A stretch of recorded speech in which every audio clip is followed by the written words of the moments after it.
The following is an encore presentation of stories from the Dooralong Transformation Centre. We're joined this morning, as always, by a really inspiring guest from the Dooralong Transformation Centre.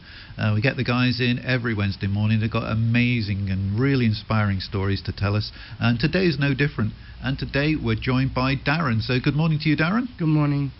Now, Darren, I was chatting to Darren a little bit before we come to air, so I know a little bit about Darren's background and his sort of fight with alcohol and drugs. But let's turn the clock back, Darren. You're a teenager. What's happening for you as a teenager? I guess I started drinking at a young age, around 15 or 16 years old. It was just fun in the beginning, with friends on weekends and stuff, and I guess it just spiraled over the years. So you weren't trying to, it wasn't an escape from some sort of horrible home situation, it was just a social thing, was it? It was just a social thing back in the days. It was fun in the beginning, and it built up over the years. I got a job, started working as a chef, and back in the hospitality industry, sort of went hand in hand. I slowly spiraled over the years. Yeah, it's probably not the best sort of industry for anybody with that sort of weakness, is it? No, well, I did love, I did enjoy the industry. Yeah. I had a passion for cooking, but I just spiraled over the years. It did start off fun in the beginning, but it wasn't fun in the end. Yeah. And what sort of effect is it having at home with the sort of your parents? Are they noticing a different Darren? Yeah. Mum, I love you, Mum. My mum was my best friend. Yeah. And all my friends were pretty good back in the day. I did a lot of travelling in buses and cars and surfing and basically travelling like a gypsy. Yeah. It was fun back in the day, but over the years it eventually did start going downhill. So yeah, I mean, travelling around in buses and sort of hanging out with mates and being in the hospitality industry, there's a lot of it sounds quite an attractive life. You must have been good times. Yeah, it was great times actually. I loved all the times I had with my friends, my mate Dino, and there's a lot of friends that it's going back many years. It feels like many years ago, but yeah. So when did you start thinking to yourself, hang on, I think I might have a problem here? That would have been, I guess, around 10 years ago in Miracle Haven. I was in the program back in the day. Seemed like every time I drank alcohol, I was in trouble. Every time I was in front of a judge, it was always alcohol related. I got a little bit I got put in the jail back then for alcohol crime, and I got 4 months, and there was a lovely lady in the prison at the time said to me that all your charges always seem to be alcohol related. She said, have you ever thought about doing rehab? And I said, no, I thought rehab was for celebrities. I never thought back in the day that we could do rehab. I only really seen it on telly when celebrities were always going to rehab. That's right. And then I got the opportunity to go back before the judge, and the judge granted me into Miracle Haven. And I was lucky, by the grace of God, to get into Miracle Haven, and that was in 2008, 2007, 2008. And like the judge said, you have to finish the program, and being a 10-month program, me still not taking the program on board, I was going under the radar and playing silly buggers and swimming across Dora Creek all the time to the club. And this is whilst you're on the program. Yeah, and getting kicked out of the program, and they'd always let me come back. And over the time, my 10-month program ended up turning into 15 months, and because you have to finish the program, and when you get kicked out of the program, you always go back to the beginning of the program. So my beginning, it just 3 times in a row, I had to keep starting the program over and over. And after 15 months, I left and I bought a yacht and I sailed into the sunset. Yeah. So it doesn't sound as if you were really committed to that program. At the time, I wasn't taking the spiritual side of the program on board at all. I wasn't even doing the steps, which is so it was a 12 steps sort of. Yeah, well, with this belief you have to have a belief in a higher power. Yeah, well, I believe in God. Like, to me, God is love. I didn't take that on board last time. Right. I got the tools, pretty much what I thought I needed, and I left the program. I stayed sober for a month or so, and as being out on the yacht, like a pirate out in the water, I went hand in hand. I picked up the alcohol again, and so you had your own boat? Yeah, well, I had 3 boats. As the saying is, they say in AA, alcohol is a big remover, and I had three nice, lovely big yachts, and I sunk all of them over a 10-year period. Is that just bad navigation or? No, I dragged anchor on one of them. I've been marooned more times than once. And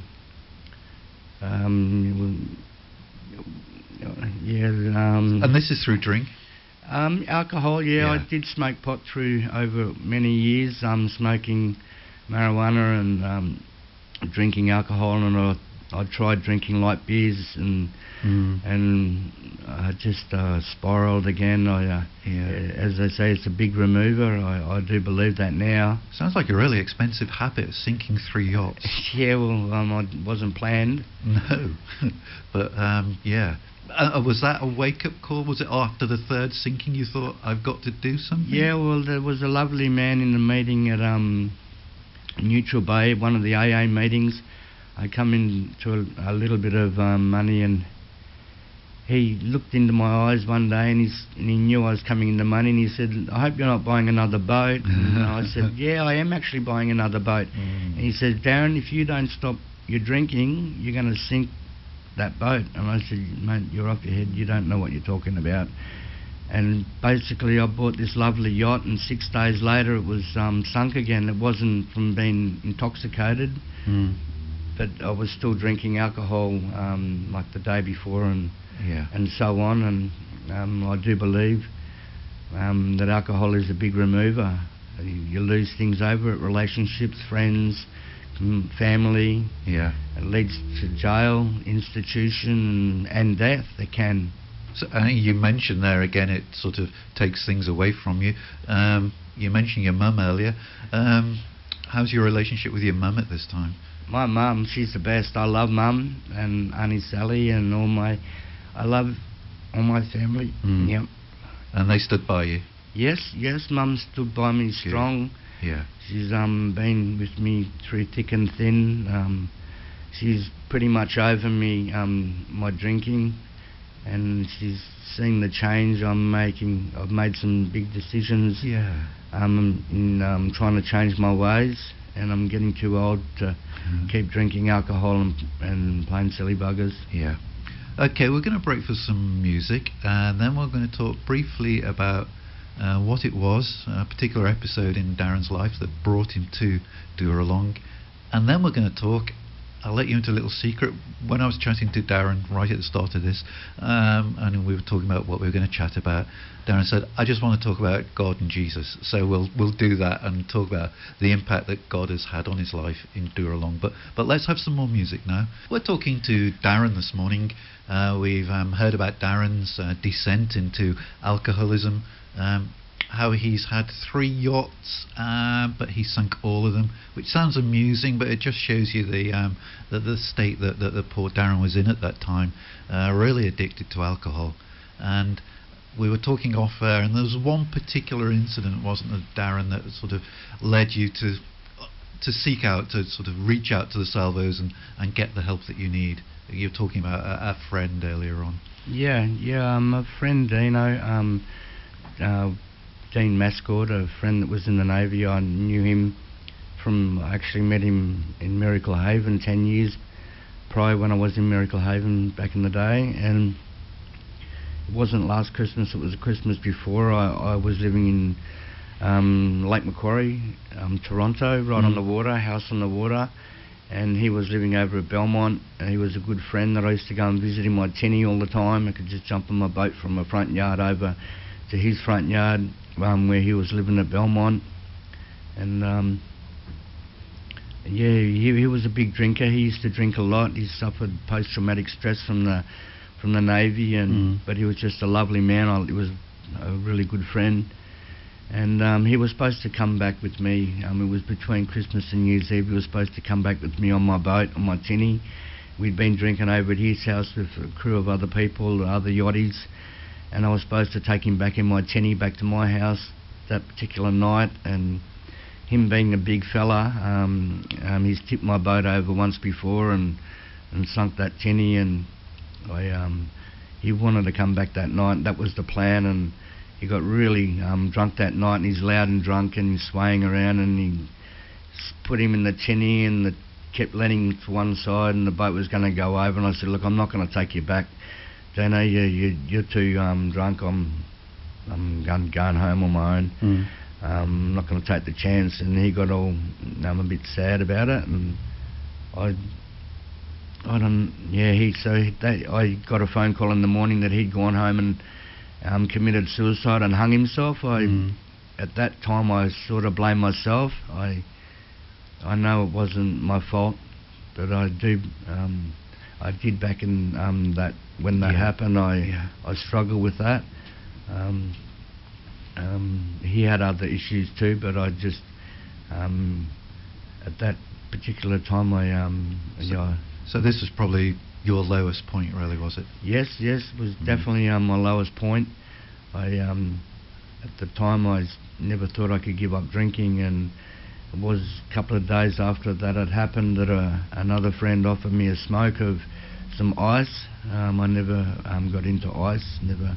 I had speed many years ago when I was younger, speed, but I got offered to smoke some ice, and as soon as I tried the ice, instantly put the beer down and didn't pick it back up again. I never thought I could give up the drinking, but that ice, it seemed to take hold of me, and I stopped drinking, and I was smoking ice every day for about 10 months prior to coming in the Dooralong. Yeah. So at that lowest point, you turned to a stronger sort of I sure drug. did. I picked up the ice. My personality changed. I spent a lot of money on it. I won't say how much I spent on it, but my mum's disgusted, and friends. I lost friends over it. I was telling lies. I wasn't stealing or breaking the law. I had money in my account to buy the stuff. Yeah. But my personality changed. I did lose friends over it. It was getting to the stage, like mates wanted to come out fishing in my tinny all the time, and no one wanted to come out with me on the boat. I'd be out in the ocean with a parrot on my shoulder, like crazy enough to head out of Swansea to the big container ships, in a little 12-foot tinny with a parrot on my shoulder with a carton of beer in it. It was just crazy days, and I doing stupid stuff, and I ended up drink driving. I had a low range, and then I finally got a mid range, and then the judge sent me to do a traffic offenders course, and because I had my licence taken off me, I had to go by boat one of the nights, and I went there pissed, and we went there drunk, and been on the ice, and I got expelled from the traffic offenders course. Judge had never heard of anyone being expelled from a traffic offenders course, but they expelled me, and you were in a mess, Darren. Yeah, I spiralled.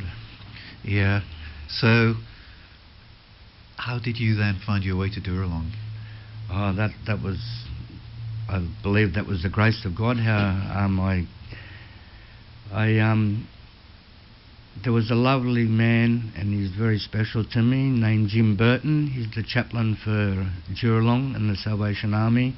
He has been for many years, and I love him so much, and I love Craig Stevens and Danny, the farm, so much. They're very, very, very special people to me. And you met. Where did you meet Jim originally? Jim, I met him at it was called Miracle Haven. Ah, when you were in Miracle Haven. And Dooralong started up in 2013, but Miracle Haven I think was there for around 50 years. It was there for a long time. So you got in touch with Jim Burton?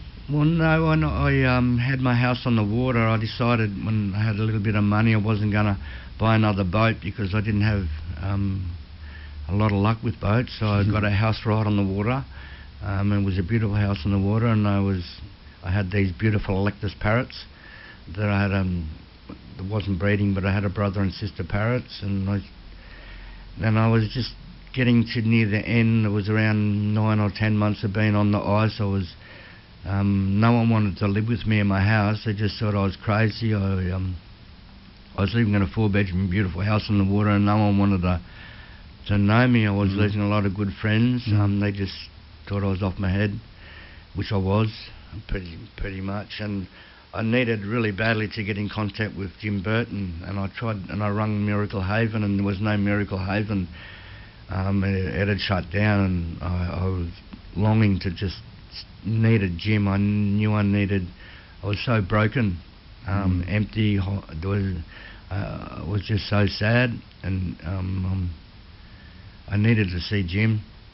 And I prayed. I always prayed. I've always believed in a way in God, but I always took my will back and ran on my own free will, and I've since handed my will over to God, which I have to, and I believe that.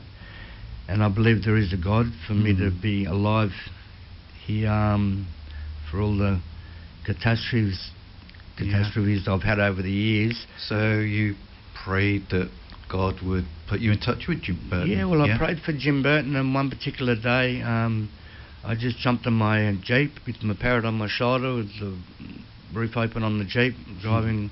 I didn't know where I was driving. I was just driving the car, and I was heading north from Toronto, and I've been past it dozens and dozens of times before. There's a little pie shop called Derby Pies on near Glendale, and I'd been thinking about Jim prior to that day quite a bit, and I've been praying that somehow I didn't know whether Jim was still alive because he's an elderly chaplain, and I didn't know whether he was alive or not, and hoping that he was, and I wished I could just see him and hug him. And I was driving the Jeep this day, and for some reason my car turned left and pulled straight in the front of this little shop. It's like a little house. It's on the side of the main road. It's called Derby Pies. Pulled straight into it and pulled straight up right in front of the shop. And there was only one person in the shop, sitting right in the front of the shop with the Salvation Army uniform on, in a chair, with no coffee or pie beside him, just sitting there looking straight ahead. And I've gone, no way, that's Jim Burton. And I got out of the car, and he gave me just a beautiful big hug, and we sat and chatted for about an hour.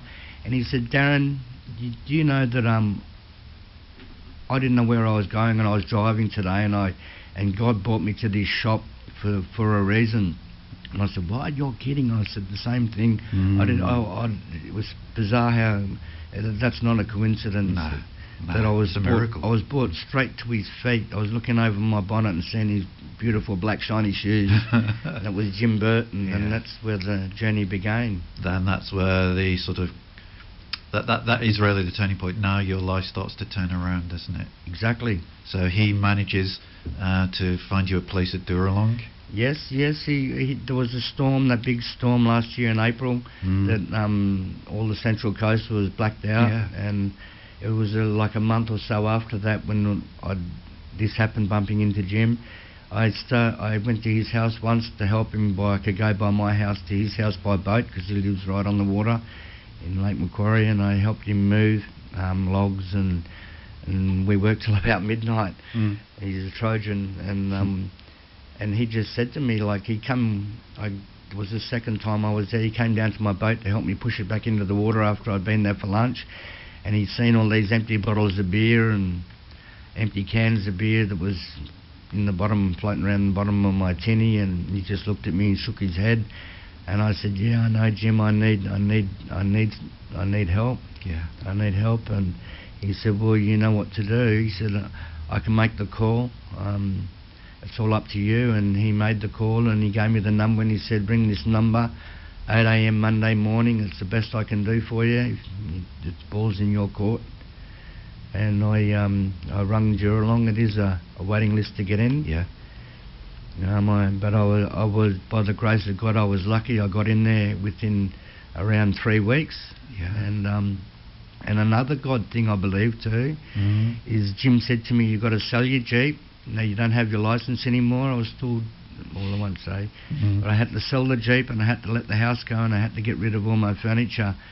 And what furniture my mama gave me, I put away to a good friend of mine, Dave Miller. God, I love him too. He's taken on my furniture to look after, and Jim said, you've got to sell your car and get rid of your house. And I spoke to the real estate, and I put everything on Gumtree, and my Jeep was sold by a man out of all the people that rang up for my Jeep. It was the property that it backs on to Dooralong that bought my Jeep, the guy that lived on the property right next to Dooralong. Right. And the house that I let go to, because I had to find somebody that could take over the bond and the lease, yes. and I knew that had the money and good references. And out of all the people that rang, the one person I asked to come around to look at the place, he was a worker at Dooralong. God was making your... he was already... His hand is definitely upon your shoulder, isn't it? Yep. So the day arrives, you go to Dooralong. First impressions? I pretty much knew what to expect when I went there. I did 7 days in a detox at Wyong, and then I got to Dooralong. I struggled a little bit, I guess, for the first month, and then I had a really... And it was just... it was Craig's that Craig's the manager, yeah. Craig and Danny that run the farm. They're the most. She's the most, and they are the most beautiful people. I can't express that enough. The love that that they give, you can't explain it. And it's we've learned from previous guests, Darren, that it's a two-pronged attack, if that's the right way of putting it. Is you have to sort of do the therapy and sort of, peel away the layers of your own feelings and all the rest of it. But alongside that, there is the spiritual side, isn't there? Of course, most definitely. That's what I didn't take on board the last time I did the program 10 years ago. This time I thought I'd try something different, the suggested things they suggest. All the caseworkers there, they're all awesome, lovely people. They're all spiritual people. They're all caseworkers, and some, I guess, are Salvation Army soldiers as well. Yeah. It's a big program. Like it's a 10-month program. You got induction for 4 weeks, and then you got a level 1, level 2, and re-entry. At the moment, I'm finally in re-entry. I'm in the last part of the program. That's great. Craig's been sharing his journey into alcoholism. Sorry, not Craig, Darren.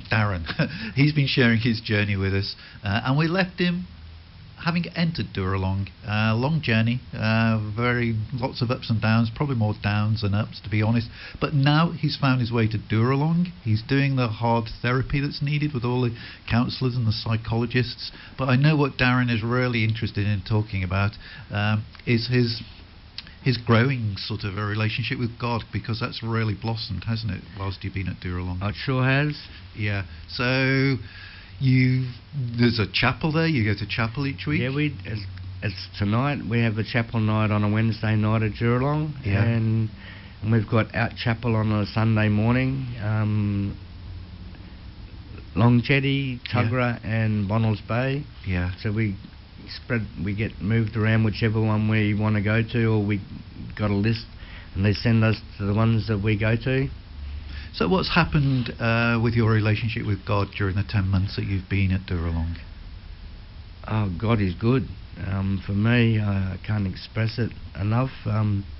Because you did say that you prayed to meet Jim before you went to Dooralong, so you were always, perhaps in your head at least, you were always aware of the presence of Yeah. God. Yeah, well, my father's a Jehovah's Witness. He has been since we were kids, and then well, I've always said my prayers since I was a little kid. That was brainwashed into me saying my prayers as kids say prayers and stuff. And then I joined the Christian board riders surfing on the northern beaches. I was in the Christian board riders for about 3 years until I started selling marijuana to them, and then they let me go. So they said move on. But I sense at Dooralong it's been taken to a whole new level. Oh, definitely. I shouldn't be saying but I just love the way the Holy Spirit's working in me. I didn't take it on board last time. I always wanted to run on my own free will, and now since I've handed my will over to the care of God as I understand Him, the program is becoming so easy, so simple. It seems like it's a simple program for complicated people. I'm not complicating it. I'm doing all the suggested things, and I do believe in my higher power. The doors are opening in many ways. So this time round, the difference would be that you've stopped trying to rely on yourself because that didn't work. Exactly. But you've just said, look, your go, you take over. Exactly. Handing my will over is just the way I've made it happen with the 12-step program with AA and NA and GA. It's run on a 12-step program, and it's a spiritual-based program, and without believing in God or Jesus or a God of your own understanding, and to me, I believe God died on the cross for our sins. I believe God is God really to me is love that just sums it up. Love, and I love Craig, I love everybody. I just love to love. I never had a lot of love when I was in my alcoholic, drug addictive nature. I was just I was empty, sad, broken, and I believed I was rescued more than not just rescued from the boat. I was rescued by Jesus and by God, and my life's changed, and I believe it. It's not a coincidence that driving my car right up to Jim's feet like I did, and how good things happen with God. And you've done the Alpha course whilst you've been at... Yeah, that was very inspirational. It's a course that goes for 8 weeks, and then we go down to Stanmore House it's owned by the Salvation Army. It's been there, I think, since the late 1800s. It's a beautiful done-up building. It's owned by the Salvation Army, and you go down there for 3 weeks on a spiritual retreat. And we all get smashed by the Holy Spirit. I feel like I was drunk on the Holy Spirit. The only spirit that you're now addicted to. Yeah, exactly. Yeah.